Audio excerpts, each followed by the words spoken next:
Bismillahirrahmanirrahim. Assalamualaikum warahmatullahi wabarakatuh. Asyhadu an la ilaha illallah, asyhadu anna Muhammad Rasulullah.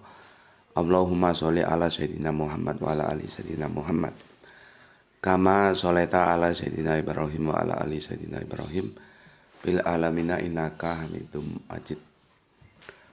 Sebelumnya kita panjatkan dahulu doa kepada Gusti Allah Ingkang Maha Agung untuk saudara-saudara kita yang telah memberikan sholawatnya kepada channel dakwah ini, sehingga channel dakwah ini menjadi eksis ya, dengan setia, dengan tangguh hadir dalam ruang-ruang diskusi kalian semuanya dimanapun kalian berada.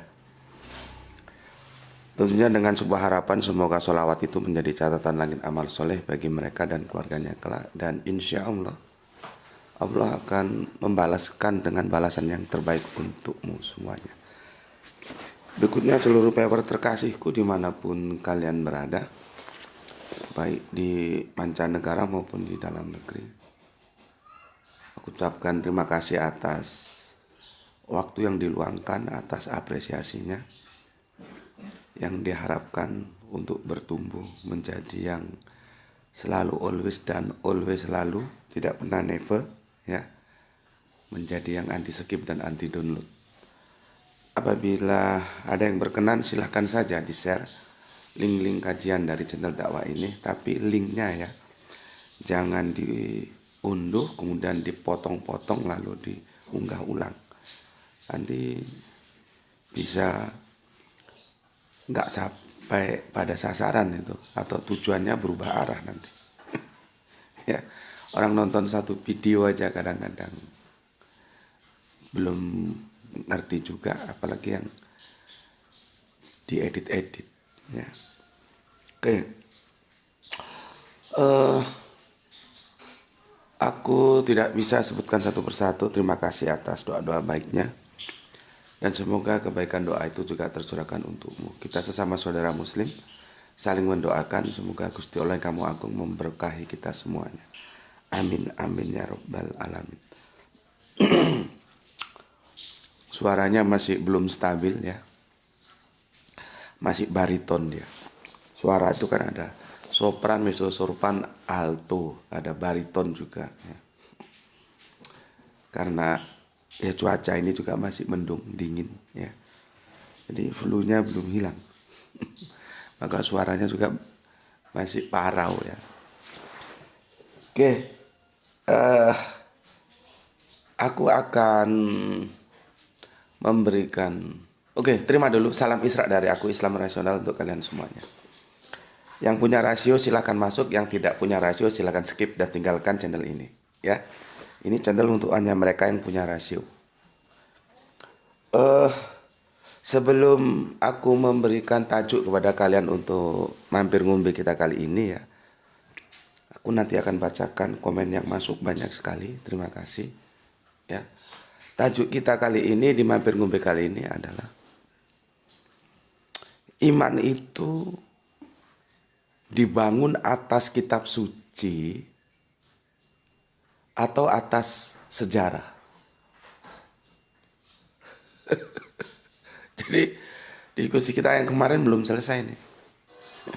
Nggak apa-apa, kita tuntaskan sampai setuntas-tuntasnya, supaya otak-otak kalian itu terisi sebuah nutrisi yang itu bisa menjadi trigger kebangkitan kalian untuk memaksimalkan bagaimana kalian memahami roadmap teologis itu dibangun ya. Dan aku sudah berkali-kali bilang ya, di sini ini kita diskusi, jadi mendudukkan teologis itu tidak dalam perspektif iman. Iman itu tidak bisa didiskusikan. Yang kita diskusikan apa? Teologi sebagai pengetahuan. Gitu loh. Apakah kamu tidak berpikir? Itu kan banyak sekali dalam Al-Quran. Ya. Jadi tolong pahami. Ini untuk semua ilmu. Ketika aku bahas Quran, ketika aku bahas Bible, begitu kerangka berpikirnya. kita tidak sedang mendiskusikan iman. Iman itu tidak bisa didiskusikan. Kalau kamu sudah percaya bahwa ini handphone, ya sudah, kamu nggak usah didiskusikan. Karena mau dikasih tahu seperti apapun bahwa ini kacamata, nggak bisa. Yang bisa kita diskusikan, apakah objek ini kacamata atau handphone. Itu bisa. Seperti kamu ngomong Allah yang menjadi manusia. Kalau menurut logik itu tidak mungkin ada Allah mau menjadi manusia. Ya itulah dogma. Lah kamu sudah mengimani itu, ya sudah. Gak usah didiskusikan. Karena iman apapun yang kamu bangun itu, mau sampai kapan, tidak bisa. Kecuali nanti kita diskusikan dalam perspektif pengetahuan. Landasannya mana? Kerangka berpikirnya, literasinya mana? Dan aku sudah bilang, literasi tertinggi itu kitab suci. Tapi hati-hati, karena ada juga kitab yang dianggap suci, padahal nggak suci lagi. Gitu loh. Ya. Nggak bisa, orang sejarah itu yang nulis manusia kok. Kitab suci ini dari Wahyu yang Maha Tahu. Kalau kitab sucinya benar-benar suci, dia tidak akan bertentangan dengan apa yang ada di alam ini, natural. Karena ini juga alam, ini juga wahyu yang dihamparkan. Kalau sejarah, nanti tergantung, sejarah itu relatif. Karena aku sudah berulang kali bilang, sejarah itu tergantung siapa dan untuk apa dia ditulis. Coba orang-orang PKI itu suruh menulis sejarah PKI mulai tahun PKI itu masuk, komunis itu belum PKI tentunya ya. Komunis itu tua loh, masuk ke Indonesia itu kalau ndak salah tahun 1912 atau tolong dikoreksi. Tua itu, paham komunis itu masuk di. Coba dia suruh menulis perkembangan komunis di Indonesia gitu. Yang suruh nulis itu orang PKI. Sama nanti yang nulis orang kita ini yang menolak PKI. Mesti beda. Itu kan kerangka berpikir. Kalau kalian pernah kuliah nggak harus S2, S3 lah ya. S1 aja ngertilah apa yang aku jelaskan. Kecuali kalau kamu memang otaknya setengah tiang ya nggak ngerti lagi aku. Kemarin sudah aku jelaskan. Kalau mau berpikir saintis, mau berpikir historis, bukunya itu ada. Silahkan beli. Apa mau tak belikan? The Tabor itu sudah menulis bersama rekan-rekannya. Itu buku maut loh itu. Kalau mau bantah ya bikin riset seperti The Tabor riset. Lah kalau cuma ngoceh doang nggak ada bukunya, siapa orang mau percaya? Itu buku itu lewat riset. Masuk ke lab kimia. Bukan sehari 2 hari itu. Itu loh ya. Kalau mau, aku kan hanya memberi jalan. Kalau kamu mau membahas Yesus dari sudut pengetahuan historikal dengan meninggalkan kitab suci, ini literasinya silakan baca. Ya. Oke. Aku baca dulu komen yang masuk ya. Pertama dari Kang Mas Edi Margono yang punya Jogja. Oh, Kang Mas Isdianto ya. Aku percepat sedikit ya supaya waktunya cukup. Kang Mas Isdianto, alhamdulillah aku sudah manik hadir mengaji menuntut ilmu, semoga sehat selalu dan murah rezeki yang barokah. Terima kasih Kang Mas Isdianto, salam untuk keluarga yang ada di Sidamani. Kemudian Soleha kita Gispati, lalu menyimak Tuan Guru. Kalau jawabannya seperti itu, yang penting disalib, logika mana yang bisa menerima? Ya itu masalahnya. Yang penting kan disalib gitu. Ya, tapi aku tetap menghargai. Ya sudah kalau pemahamannya seperti itu, tapi kan logika menolak. Orang berpikir akademik tidak begitu jawabnya seharusnya. Tapi ya sudahlah. Kita terima saja. Artinya kita memaklumi mereka sudah tidak bisa lagi memberikan jawaban. Sebetulnya posisi tangan Yesus ketika disalib seperti apa? Ini baru posisi tangan loh, sudah amburadul. Coba kamu bayangkan. Dan ini sebetulnya bukan urusan kita orang Islam. Ini internal Kristen.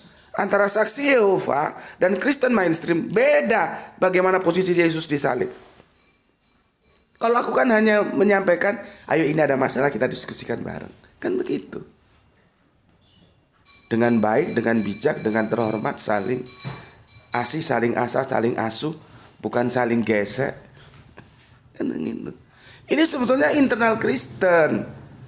Kalian silahkan selesaikan sendiri. Sebetulnya posisi tangan Yesus itu seperti apa ketika disalib. Ya, dan alhamdulillah ini menguatkan soleha kita ya, semakin menguatkan iman Islamku ya. Al-Quran dalam kitab suci isinya tidak ada yang kontradiksi dan tidak terkontaminasi oleh tangan kotor manusia. Salam Isra semuanya, Islam rasional. Perhatikan pernyataan soleha kita, menguatkan iman Islamku. Seperti hadis yang aku pernah baca, apabila seseorang mendapatkan hidayah lewat usahamu, maka engkau seperti mendapatkan apa-apa yang disinari matahari. Maka dengan adanya pernyataan, ini pernyataan dia tulus loh ya. Bukan aku yang mengada-ngada dan kamu bisa konfirmasi, kamu bisa baca. Dia sendiri mengatakan menguatkan iman Islamku. Artinya dia lewat kajian ini mendapatkan hidayah, petunjuk yang itu membuka kerangka berpikirnya, menjadi menguatkan iman dia terhadap kebenaran Islam. Maka sesuai dengan hadis yang aku baca tadi, aku berdoa, bukan hanya aku, tapi semua yang terlibat ya dalam channel dakwah, usaha dakwah virtual ini, Allah berikan kelak janji yang telah dijanjikan itu, bahwa engkau akan mendapatkan apa-apa yang disinari matahari apabila seseorang mendapatkan hidayah lewat usahamu. Karena kalau gue sendiri kagak bisa, gue perlu dukungan, gue perlu sholawat. Maka silakan Anda bersolawat. Ada yang lewat infak dakwah, ada yang lewat anti skip, ada yang lewat men-share kajian-kajian ini, ada yang lewat mengajak temannya di sini. Silakan saja. Aku tidak memberikan batasan, aku hanya memberikan jalan. Posisi kamu yang paling tahu, kamu pantasnya bersolawat dalam bentuk apa sesuai kemampuanmu masing-masing. Kalau gajah ya nyumbang gajah, kalau semut ya nyumbang semut. Islam tidak boleh gajah nyumbang semut, juga tidak boleh semut nyumbang gajah. Semua proporsional. Maka aku juga berdoa, kalau memang usaha kita ini tercatat sebagai amal soleh menjadi catatan langit, itu tercurahkan untuk semuanya yang bersolawat dalam channel dakwah ini. Atas mendapatkannya hidayah yang lebih menguatkan lagi untuk soleha kita Gispati. Dan terima kasih untuk Gispati ya. Semoga sampai nanti menutup mata engkau tetap dalam iman Islam, karena itulah yang akan menyelamatkanmu. Dan jangan lupa, setelah kamu dapatkan ilmu di sini, ajarkan ke orang lain. Gak usah muluk-muluk, lewat keluarga, lewat teman, baru nanti keluar tetangga siapa. Semampumu, ya. Oke, terima kasih. Salam untuk keluarga di Palu. Kemudian Kang Halim Rais. Assalamualaikum. Waalaikumsalam. Salam Isra juga. Ambon izin mengaji dan sehat selalu Tuan Guru. Amin ya Allah. Amin. Oke, monggo silakan. Beli barang elektronik pasti mendapat buku panduan. Dan alam semesta beserta isinya juga banyak buku panduannya, yaitu kitab suci. Nah, ini orang cerdas ini. Ini orang cerdas, dengarkan. Dia pakai analogi orang beli barang elektronik itu ada buku panduannya. Ya, beragama ini juga ada panduannya. Nggak bisa kita beragama, kita buang kitab suci, ngambil sejarah doang. Kecuali kamu harus mendeklar dirimu, kamu ragu akan kitab sucimu. Atau kamu memang ateis. Nggak masalah, jadi jangan tanggung-tanggung, hidup kok tanggung-tanggung. Ya. Jangan tanggung-tanggung, pas bandrol aja pilih. Nggak usah malu-malu kucing. Kalau memang ragu terhadap kitab sucinya, ya sudah tinggalkan. Atau kamu cari lagi sampai kamu benar-benar menentukan. Karena secara kerangka berpikir empiris, semua itu memang diawali oleh keraguan. Dari keraguan itulah kita mencari jawaban. Karena keraguan itu sifatnya masih hipotatif. Maybe yes, maybe no. Maka kita cari yang yes. Yes benar atau yes salah. Kalau yes salah kita tinggalkan, kalau yes benar kita pegang, kan begitu. Lihat video kita tentang bagaimana berpikir kerangka akademis itu kan sudah ada kira-kira beberapa 1 tahun yang lalu ya, atau bulan yang lalu. Jadi benar yang dikatakan Kang Halim Rais itu. Ada panduannya, buku handbook ya. Kalau kami di teknik itu namanya handbook, buku panduan. Orang sakarepe dhewe, nggak semaunya sendiri. Gitu loh. Ya. Oke. Kemudian terima kasih Kang Halim Rais telah memberikan masukan yang cukup berbobot, cukup bermutu, tapi itu juga berbobot dan bermutu bagi yang sanggup menerima. Kalau yang nggak ngerti ya lewat aja. Kemudian Kang Rupano Fitra, Assalamualaikum, Waalaikumsalam. Depo hadir nyimak kajian Kristoris secara rasional. Salam Isra juga untukmu. Terima kasih untuk saudara di Depok. Kemudian untuk ini senior kita ini, Kang Mas Kasarakit ya. Salam Isra, sehat selalu guru dan keluarga. Oke, salam untuk keluarga di Jakarta, semoga dalam barokah Gusti Allah yang kamu agung. Kemudian Kang Sahran Gipari baru menyimak tengah malam. Oh, tumben molor, nggak apa-apa, nggak masalah ya. Setelah beres kajian yang kedua hari ini, hujan masih setia. Bulan ber ini ya. Ber kalau orang Jawa Desember, November itu gede-gedenya sumber, jadi hujan terus. Oke. Kemudian Kang Mas Heri Effendi, Karanganyar hadir sehat selalu Gus. Oke, terima kasih. Karanganyar itu Solo ya. Salam untuk keluarga di Solo. Kang Suratno Eko, saudara kita dari Madiun. Dia bilang apa ini? Terima kasih Kang Suratno Eko telah menulis sekian. Tentunya kan menulis ini juga perlu waktu, perlu pemikiran ya. Dia telah mencurahkannya di sini. Dia bilang apa ini? Sejarawan di luar kekristen ya. Sejarawan di luar kekristenan, bukan orang Kristen ya. Dia mengutip ada Tacitus, ada Annals, ada Suetonius, ada Lucian, Josephus, ini yang terkenal nih, Josephus Flavius itu sebetulnya sejarawan Yahudi terbesar ya. Ada Maro Barserapion ya. Terus apa yang mau disampaikan nih? Kok dibaca semua habis waktu. Tapi terima kasih Kang Suratno Eko. Tapi intinya begini, semakin banyak para sejarawan, para orang-orang menginformasikan bahwa yang tersalib itu Yesus, justru itu semakin membenarkan Al-Quran. Kan aku sudah bilang ya, cuman aku belum sampaikan sampai sekarang. Aku ingin menyampaikan itu ketika kita ada pada sebuah seminar resmi gitu. Jangankan sejarawan berapa ini, 1, 2, 3, 4, 5, 6. Seluruh dunia mengatakan Yesuslah yang tersalib. Itu semakin mengokohkan bahwa informasi yang disampaikan oleh Al-Quran benar. Logikanya kan bingung. Padahal Al-Quran mengatakan bukan Yesus yang disalib. Dulu. Itu namanya mantik kalau di dalam pondok pesantren. Ilmu logika itu dimainkan di sana. Dengan cara mana? Dengan cara kita harus meneliti setiap diksi-diksi yang digunakan dalam kalimat-kalimat yang menyangga bukan Yesus yang disalib dan bukan juga dia yang terbunuh. Jadi jangankan cuma 5 Mas Suratno, seluruh dunia lebih bagus. Semakin mengokohkan kebenaran Al-Quran. Cuma kan aku enggak tahu. Aku belum mau mengatakan kebenarannya di mana gitu.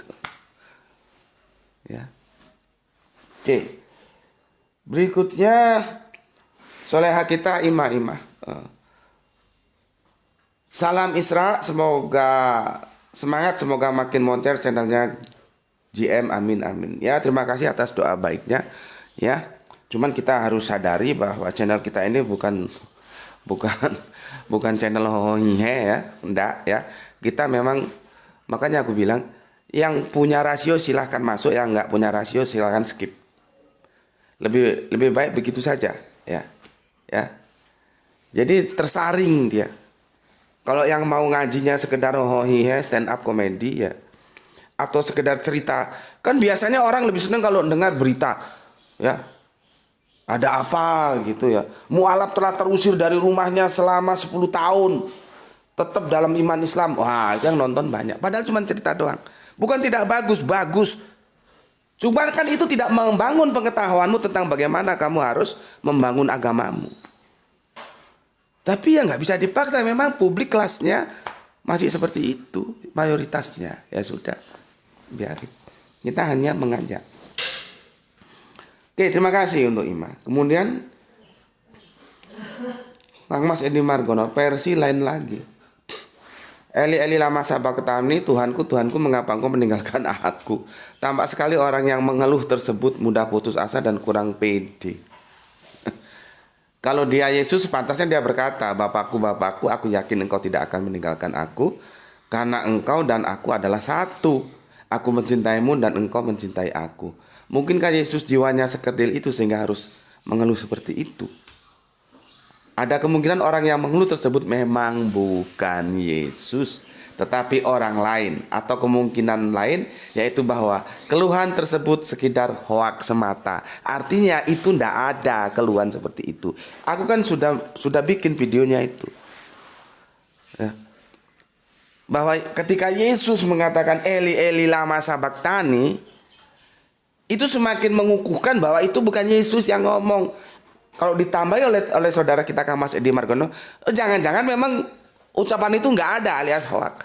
Karena jarang Yesus memanggil Eli, itu jarang. Kok tumben ketika disalib manggil Eli, itu kan kita bertanya. Nah ini kan kita suci bisa kita diskusikan. Kenapa harus ke sejarah?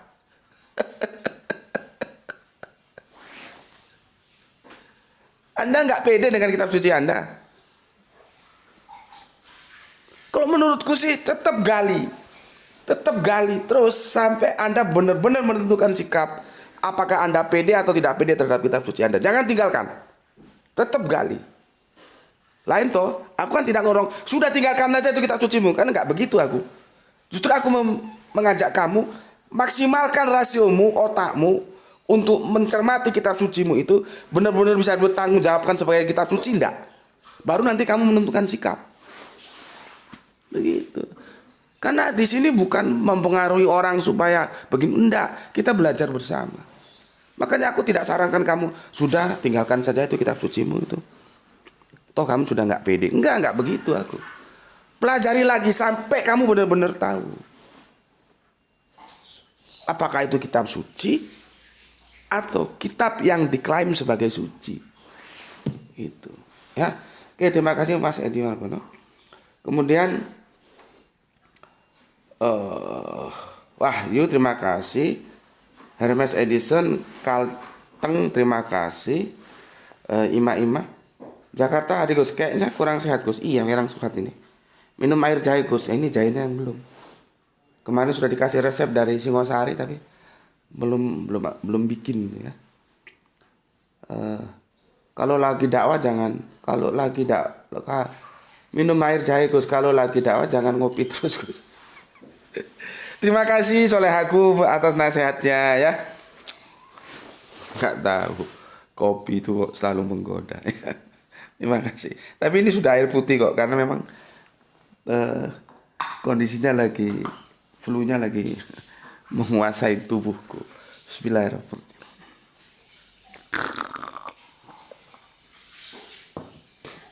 Oke, terima kasih Ima. Salam untuk keluarga di Jakarta. Kemudian soalnya kita Luisa Adriana, assalamualaikum, waalaikumsalam. Aisyah ya, assalamualaikum, waalaikumsalam yang ada di Surabaya. Jumat Wage, alhamdulillah ikut hadir. Salam Isra selalu ya. Salam Isra dari Pekalongan ya. Kemudian Ketuban Arifin Muksin, terima kasih. Salam untuk istrimu, semoga bersih teguh istiqomah di dalam Islam. Kang Norman Fadilah, assalamualaikum Gus, Balikpapan hadir menyimak. Ini Norman Fadilah ini sosok yang asik, sosok yang seharusnya teman-teman lain yang di kelompoknya dia itu mengikuti dia. Karena jarang orang-orang yang sekelompok dengan dia itu mengikuti kajian-kajian seperti ini. Nah, ini Norman Fadilah dia lebih open mind gitu ya. Oke, terima kasih Kang Norman Fadilah. Berikutnya Bapak Ikhwan Tamin. Assalamualaikum warahmatullahi wabarakatuh. Waalaikumsalam. Salam Isra ikut ngaji Gus. Ada mau balik kok koyok stand up komedi. Ya memang pasarnya yang laku gitu Pak. Mungkin dia ngikutin selera pasar ya. Makanya kalau kita mau terjun di dunia dakwah, tentukan dulu. Kita mau mengikuti apa kita mau diikuti. Itu nanti triggernya beda-beda. Maka outputnya juga beda-beda. Kalau aku ndak mau mengikuti orang dakwah, kok justru yang kita dakwakan tuh mengikuti kita. Jadi aku tidak. Makanya kan dulu awal-awal channel ini suruh ganti nama, aku tidak mau. Karena bertumbuhnya subscribe lambat. Alhamdulillah sekarang sudah 30 lebih. Untuk channel seperti ini 30 lebih itu sebuah istimewa. Ya, meskipun powernya masih belum subur. Aku tidak mau. Dan sampai sekarang tidak. Artinya aku tidak mengikuti selera pasar. Ya, kalau yang stand up komedi itu ya dia mungkin mengikuti selera pasar. Tapi nggak apa-apa lah ya. Semoga tetap ada kebaikan di sana. Kalaupun nanti, karena bisa jadi begini Pak. Kalaupun dikasih yang ilmiah otaknya nggak sanggup. Sudah dikasih yang mereka bisa terima ya sudah wis gitu.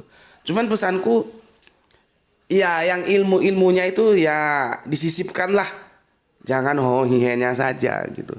Memang kadang-kadang ada yang kebablasan cuman hohihe saja. Jadi repot ya.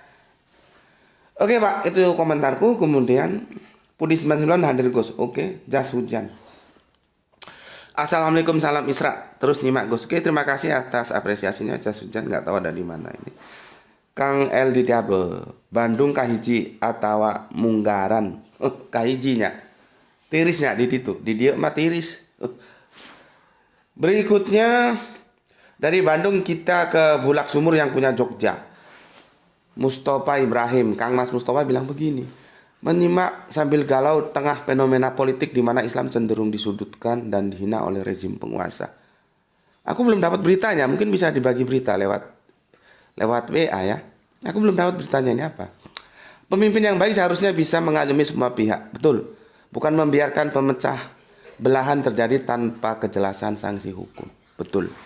Ya, itu yang kita harapkan. Terima kasih Kang Mustafa Ibrahim yang punya Jogja di Bulak Sumur.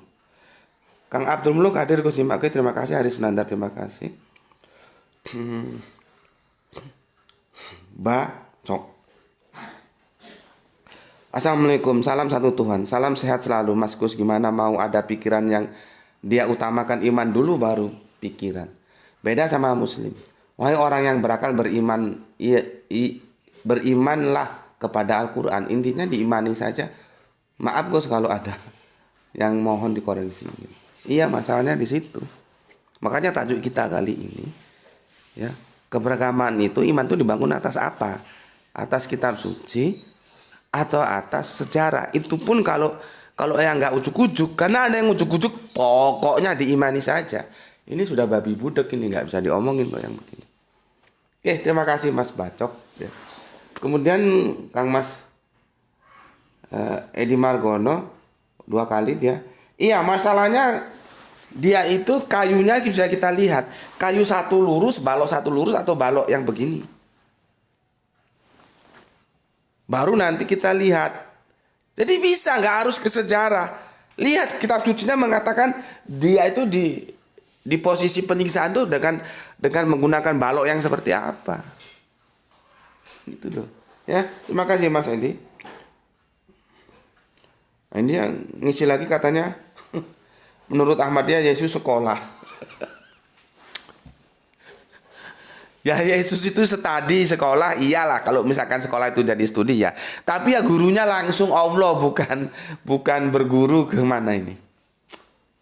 Ini Kang Mas Edi Margono ini artinya bukan Kang Mas Edi berpendapat begitu, bukan. Dia menukil catatan teman-teman dari Ahmadiyah gitu loh. Makanya aku kan kemarin menyarankan, cobalah teman-teman Kristen jangan terlalu close mind ya, open mind, diskusi sama teman-teman yang dari Ahmadiyah. Bener nggak Yesus itu ternyata pernah studi di mana ini, di India sana ya. Nggak apa-apa orang diskusi saja kok. Ya, jangan takut. Oke, terima kasih Kang Edi Margono. Kemudian Kang Mehanem nganjuk nomor kali. Oke, nomor 2 terima kasih. Yusarsip yang penting kan disalib. Yaitu Kang Kang Suratno Eko 2 kali ya. Apa ini?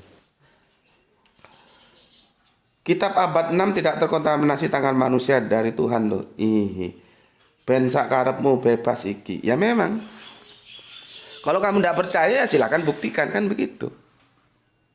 Dan begitu. Ya.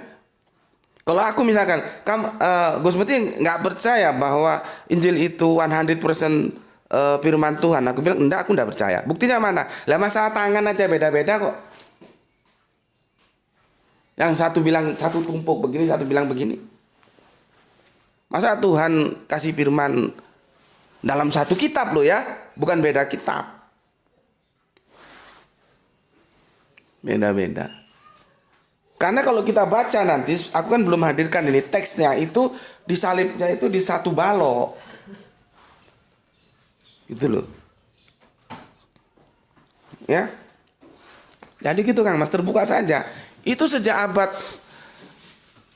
awal-awal Islam sudah Al-Qur'an itu sudah mempersiapkan diri kan, mempersilakan diri untuk diuji. Ya. Buatlah satu surat saja. Nah, kamu bisa enggak? Gitu.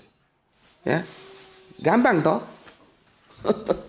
Kalau nggak percaya sama Al-Quran, Al-Quran mempersilahkan diri, membuka diri untuk diuji.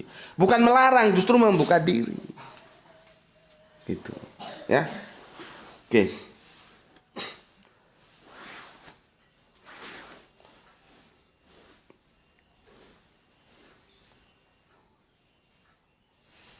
Oh, Kang Suratno itu berkali-kali ya.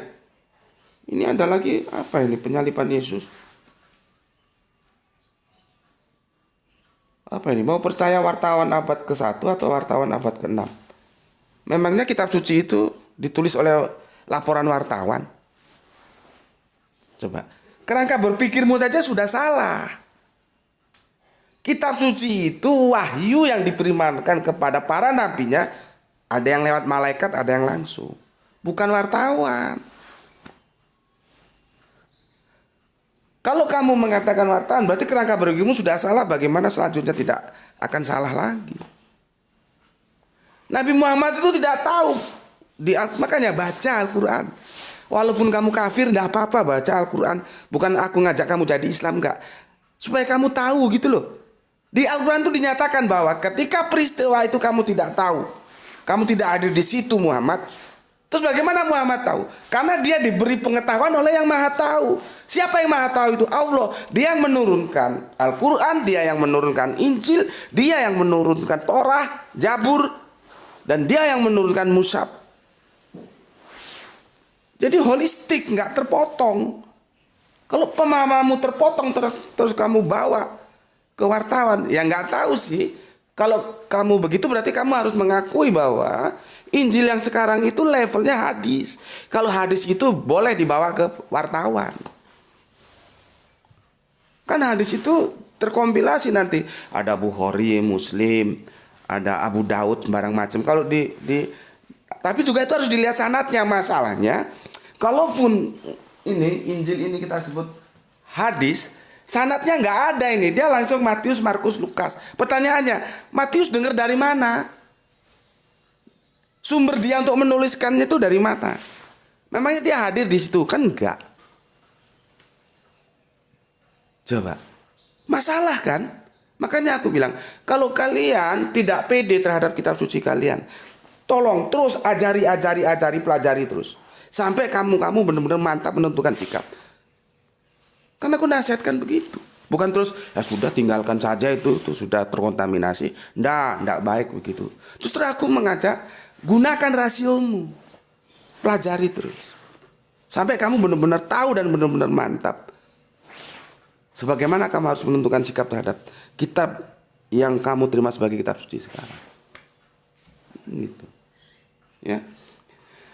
Ini kan sudah aku bahas ini, katanya judulnya apa ya? katanya kitab apa gitu, tapi kok di Sadur gimana gitu. Sudah judulnya aku lupa. Maklum sudah 1000 lebih judul kajian kita, aku enggak mungkin hafal satu-satu. Ya, itu Mas Suratno ya. Nggak bisa kalau pemikiranmu parsial, ya nggak bisa, nggak ketemu. Begitu juga Yahudi itu pemikirannya parsial. Dia tidak menerima Yesus, tidak menerima Injil. Kemudian masuk ke Kekristenan lewat Nasrani, dia menerima Injil, menerima Musa. Tapi menolak kanjeng Nabi Muhammad, menolak Al-Quran. Kalau Islam tidak, menerima semua Nabi, menerima semua kitabullah. Kami tidak parsial kerangka berpikirnya. Gitu loh. Jadi penolakan Kristen terhadap Islam itu mengulangi penolakan Yahudi terhadap Kristen. Jangan lu kira Yahudi itu welcome sama lu. Kok sok kenal, sok akrab SKSD sama Yahudi. Yahudi itu nanti kapan-kapan videonya aku bikin. Aku bikin ya. Yahudi itu justru lebih dekat kepada Islam daripada kepada kekristenan. Karena mereka benar-benar anti pagan. Syahadat Sema itu benar-benar mereka jaga ketat sampai nanti mereka menutup mata. Tidak ada ceritanya sulap-sulapan pribadi menjadi 3. Memangnya Allah punya YHWH itu memangnya punya 3 kepribadian? Tidak. Ya. Yang harus dipahami sebetulnya oleh teman-teman Kristen khususnya debater. Jangan SKSD sama Yahudi. Yahudi itu menolak Kristus. Gitu kok yang dituduh anti Kristus kok Islam. Islam ini menerima Kristus. Makanya aku bilang setiap mu'alaf engkau masuk ke dalam Islam, engkau tidak sedikit pun kehilangan Yesus. Engkau justru memiliki Yesus dengan kerangka berpikir yang benar bahwa dia adalah yang dimuliakan oleh Allah sebagai nabi, bukan Allah. Begitu. Makanya mu'alaf jangan pernah bersedih hati. Engkau tetap memiliki Yesus di dalam Islam. Catat ini. Oke. Ini banyak sekali, selesai nggak ini? Kok tumben komentarnya banyak, panjang-panjang ini. Ya. Kang Suratno aja ada berapa? Ada 3 kalau 4. Aku nggak enak kalau nggak aku baca semua kan. Al-Qoba, kalau bunyinya PD Alkitab. Nah ini. Terkuturlah orang yang tergantung pada kayu. Ini bisa dikatakan bahwa Yesus digantung pada kayu dengan tangan disatukan. Tapi sudahlah, itu PR-nya teman-teman Kristen, sesama Kristen. Selesaikan secara internal saja dengan baik. Nggak usah saling hujat. Orang sama-sama Kristen kok. Satu saksi Yehova, satu Kristen mainstream. Sudah, diskusikan. Ya. One and only. Omong tok si Bambang. Katanya mari, tapi tak pernah keluar debat. Maunya cuma jadi pembicara monolog. Banyak orang-orang yang belum tahu siapa aku. Dikirain aku pemain kemarin sore. Ya tapi aku maklumi karena belum kenal. Dan dia tidak tahu bahwa aku ini di Batu, Bambang itu di Malang. Jaraknya itu kalau nggak macet cuman ya 1 jaman. Tapi aku dengar dia sekarang sudah semakin top ya, berkibar, sudah pindah Jakarta atau gimana. Aku berapa kali ngutus mahasiswa aku, tapi tidak pernah ditemui. 2 atau 3 kali gitu. Yang menemui selalu istrinya. Jawabannya apa sih Bu? Akhirnya aku bilang ya sudah, bisanya kapan? Nggak bisa. Sampai sekarang nggak terjawab. Jadi kalau ada yang ngojok-ngojok, ketemu ini. Lu belum ngomong, gue sudah melakukan beberapa tahun yang lalu. Cuman beliaunya tidak bersedia. Dan aku kan tidak boleh memaksa. Ya sudah, kan enggak. Gitu loh. Karena aku pingin bagaimanapun dia menurutku, terlepas itu salah dan benar, wawasan-wawasannya itu bagiku juga menarik. Gitu loh. Tinggal nanti kita konfirmasi apa yang dia omong benar atau salah. Kan gitu aja. Tapi setidaknya aku baca buku-buku dia. Aku dikirimin teman-teman. Terlepas benar atau salah, setidaknya men-trigger aku untuk mau membaca tulisannya. Karena kalau tulisannya sudah nggak tertarik, aku nggak mau baca. Cuman sayangnya ya itu berkali-kali, 2 atau 3 kali aku utus dulu. Ada mahasiswa kan sering main ke sini. Coba kamu datang ngomong baik-baik gitu. Nggak pernah ditemui, yang nemuin istrinya. Siapa nama istrinya lupa aku. Ya. ya sudah, kan kita juga nggak bisa paksa. Dan kalau menurut yang aku amati sih, beliaunya lebih senang dengan Islam juga, dia mau, cuman dari yang dalam tanda kutip yang liberal-liberal itu gitu ya. Dulu kan mau pernah ada pertemuan dia dengan yang liberal-liberal itu di daerah Surabaya, di daerah Genteng Kali atau di mana. Akhirnya dibubarkan dan aku sangat menyayangkan. Jangan dibubarkan, biarin saja. Tapi kita minta izin, kita bisa hadir dalam pertemuan itu dan jangan buat gaduh. Teman-teman kesusu aja, akhirnya bubar nggak jadi. Kalau aku nggak suka model-model gitu. Kita setuju atau nggak setuju, beri saja kebebasan dan kita duduk di dalamnya. Aku itu sering mengikuti kajian-kajian Kristen loh. Aku masuk ke gerejanya dan aku duduk. Kalau di sini tuh ada di Lembah Dieng. Kalau orang Malang tahu Lembah Dieng sana, Unmer masuk. Aku daftar. Ya resmi aku daftar baik-baik. Cuman aku nggak mau tanya. Karena kan itu internal mereka dan harus kita hormati dong. Aku hanya meresap ilmu. Oh, kerangka berpikir teman-temanku, saudara-saudaraku Kristen seperti ini. Aku sangat mengidolakan siapa itu. Big Man Sirait. Bukan karena sama-sama halak hita. Karena aku dari Siantar, dia dari Batak, bukan. Ya, tapi itu tipologi Batak itu ngomong bla-blaan. Nggak tahu kemana opung Big Man Sirait sekarang. Apa sudah sembuh atau gimana? Aku sering ikuti kajian-kajian beliau. Beliau orang yang tidak pernah basa-basi. Beliau terang-terangan kalau ada pendeta-pendeta yang ujung-ujungnya cuman silau terhadap perpuluhan, rebutan gereja, rebutan jemaat. Beliau kritik. Soal imanku dan oman dia beda, ya tentu beda dong. Tapi kan perbedaan itu tidak menutup kita untuk bersilaturahmi, bersaudara, berdialog. Gitu. Ya, oke, tuh, Kang, aku kira sudah semua ya.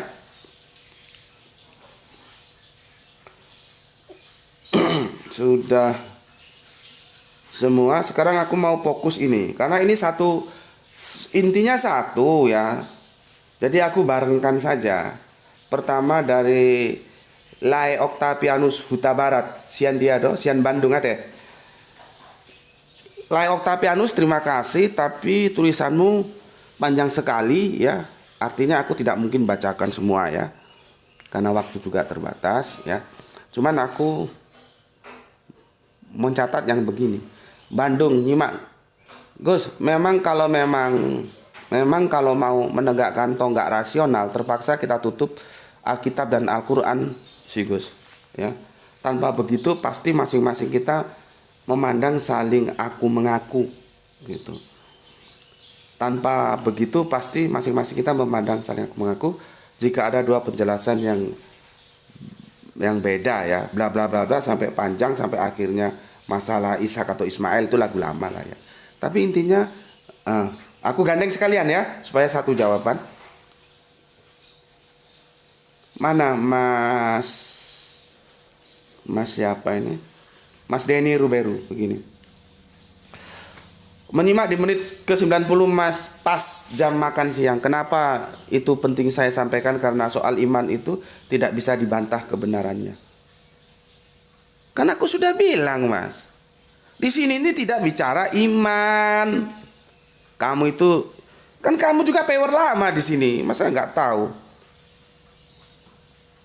Kita berbicara pengetahuan. Ini sekalian menjawab apa yang ditulis oleh Lai Octavianus Huta Barat ya. Alternatif yang ditawarkan itu bukan berarti saya tidak meyakini apa yang saya imani.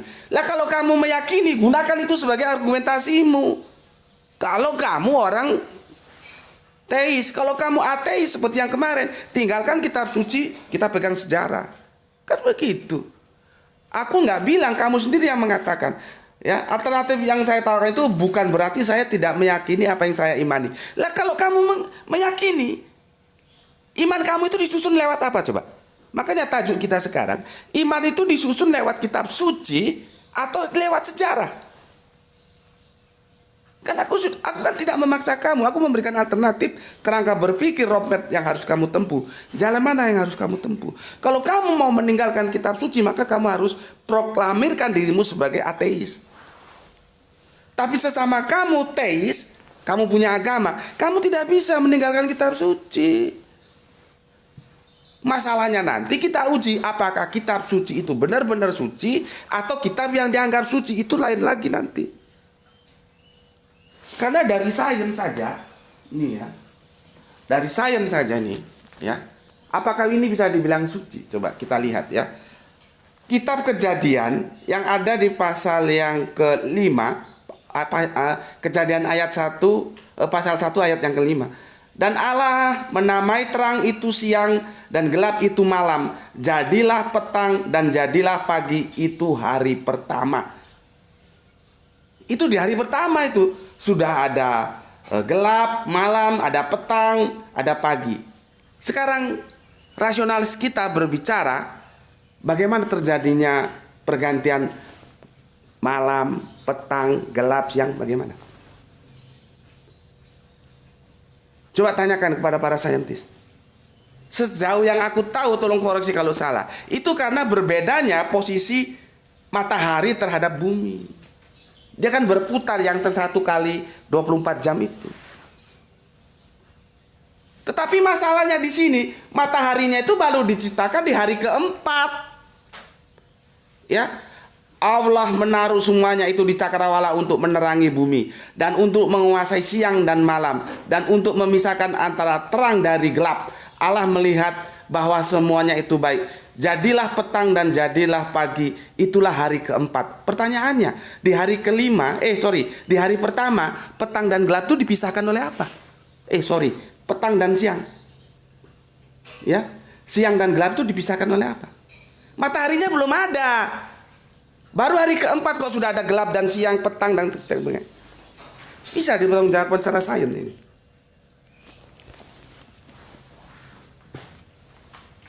Itu masalahnya, ya. Oke, kalau kamu megang bukti sejarah silahkan, tapi kamu harus mendeklar dulu bahwa kamu itu ateis, gitu loh ya. Aku tidak memaksa kamu menjadi ateis, tapi jangan tanggung-tanggung hidup ini. Kalau mau teis sekalian, ateis sekalian. Bagi kita yang punya agama, yang kita yang teis, pasti mengatakan bahwa kitab suci itu literasi tertinggi, tidak bisa dikalahkan oleh buku sejarah. Buku sejarah apakah yang nulis itu saksi mata waktu Yesus disalib? Coba, apakah saksi mata? Sekarang yang menjadi pertanyaan, siapa di antara 12 murid yang menjadi saksi mata Yesus disalib? Orang nggak ada, semuanya lari tunggang langgang. Matius, Markus, Lukas, Yohanes hanya menyusun berita itu dari sumber-sumber yang kita tidak tahu. Makanya sumber pemberitaannya juga saling mementahkan, saling bunuh karena tidak sama. Gitu loh. Mana? Seharusnya kita terima dari para murid, tapi kan enggak. Justru para murid semuanya lari tunggang langgang. Tidak ada yang hadir menjadi bemper, itu junjungan gue bela sampai mati. Tidak ada yang heroik seperti itu. Semuanya lari tunggang langgang. Terus kamu baca dari apa yang ditulis Markus, Lukas, Yohanes, siapa lagi? Matius. Kitab tertua mana? Katanya si Markus itu 50 tahun kemudian baru ditulis. Yang termuda mana? Yohanes berapa? Tahun 90. Makanya kalau misalkan wartawan itu diterapkan kepada Injil yang sekarang oleh Mas Suratno, itu benar. Kalau itu pada karena dia levelnya hadis. Gitu loh. Ya. Oke.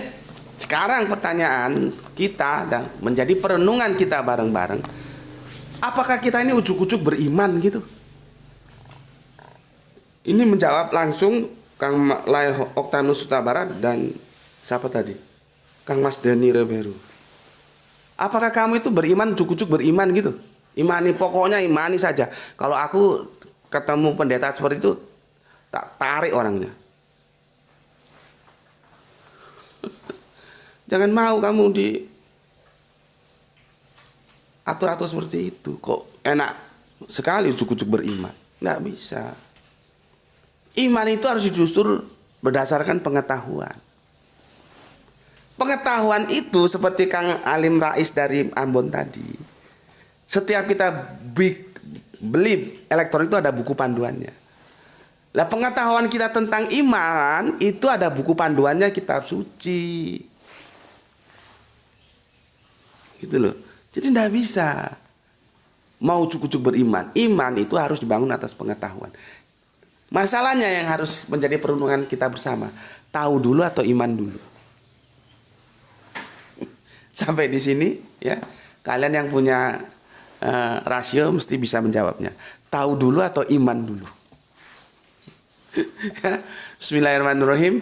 Untuk seluruh saudara-saudaraku dimanapun kalian berada, mari kita jaga Allah, Kanjeng Nabi, Al-Quran, Islam ya, menjadi bingkai iman kita, tetapi tetap memberikan hormat kepada saudara-saudara kita yang memilih jalan lain, karena bagaimanapun mereka tetap saudara kita ya. Dan berikutnya kita sama-sama saling mendoakan ya, semoga keberuntungan ada untuk kita lewat barokahnya Gusti Allah Agung, mendapatkan rezeki dan kesehatan prima ya, sehingga kita bisa melanjutkan kajian-kajian kita sebagaimana waktu yang lalu. Bismillahirrahmanirrahim. Alhamdulillahirabbil alamin.